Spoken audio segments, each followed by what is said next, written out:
Jourdouin, on a rarement vu autant de fébrilité dans une première. Ça n'a pas de bon sens. Bien, c'est assez fou, merci. C'est vrai.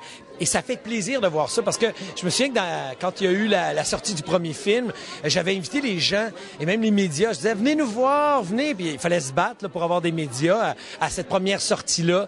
Et il y avait des gens qui s'étaient pointés. Mais ce soir, c'est vraiment la folie furieuse. Et ça fait plaisir de voir ça. Parce que je devrais dire qu'on se prend pas au sérieux. On s'est habillé. Yves-Jean Lacasse, le créateur de mode, nous a bien habillés. Yves-Jean Lacasse. Voilà. On a comme mot de bien dire Yves-Jean Lacasse.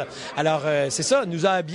Mais on se prend pas au sérieux. C'est de prendre le temps de jaser avec les gens. Moi, dans le fond, la plus grande frustration que j'ai ce soir, c'est de pas pouvoir jaser plus avec les gens, de pas pouvoir signer pour tout le monde, pas pouvoir prendre des photos avec tout le monde. C'est ma plus grande frustration. Parce que pour ce qui est de l'énervement, par exemple, d'aller regarder le film, ben c'est déjà fait, il n'y a plus rien à faire. C'est pas comme une première de théâtre où là, t'es sur scène, il y a vraiment un énervement, tout ça, tu dois donner des répliques. Mais ce soir, moi, je m'assois, je relaxe avec ma petite famille, alors c'est le bonheur. On voit comment se porte Guy Jourdouin, mais comment se porte le capitaine Patenaude dans ce deuxième tome cinématographique? Je devrais dire que c'est assez difficile pour lui. Ça commence en 2040, 6 ans après le départ de la planète Terre, et les membres d'équipage ne le prennent plus au sérieux.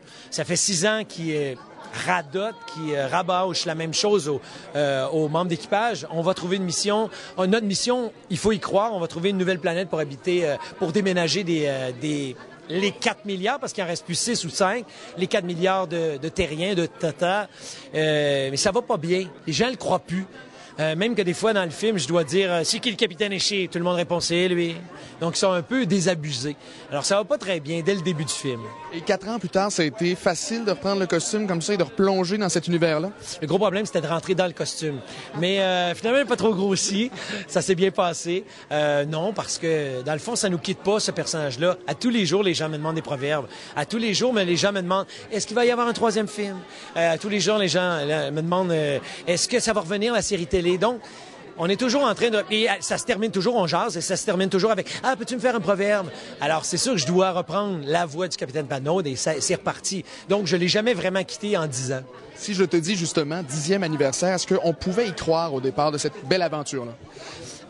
C'était une méchante belle équipe, je devrais dire. Des gens qui adoraient la LNI, l'improvisation.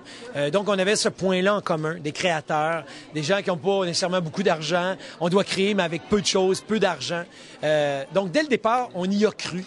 On s'est fait aider, et ça c'est très important de le mentionner, par Danielle Fichot, qui était la directrice d'acteur au départ, qui a dit « OK, ton personnage interagit de telle façon avec tel personnage. » Donc, à placer les personnages au départ. Un gros 12 heures de temps à placer les personnages. Et ensuite de ça, ben, on a surfé. Hein. Comme des gens surfent sur Internet, nous, on a surfé sur Galaxy. En terminant, Guy, qu'est-ce que tu as à dire aux 4 millions de tatas qui vous écoutent? 4 milliards, pardon, de tatas pour qu'ils viennent voir le film.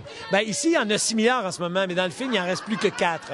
J'aimerais dire que, chez le capitaine Charles Benno du Romano Fufard, je vous laisserai avec ce proverbe pour vous inciter à aller voir le film Galaxy 2. On ne fait pas d'omelette sans se casser les yeux. Merci, capitaine Patenaude. Merci beaucoup. Au revoir.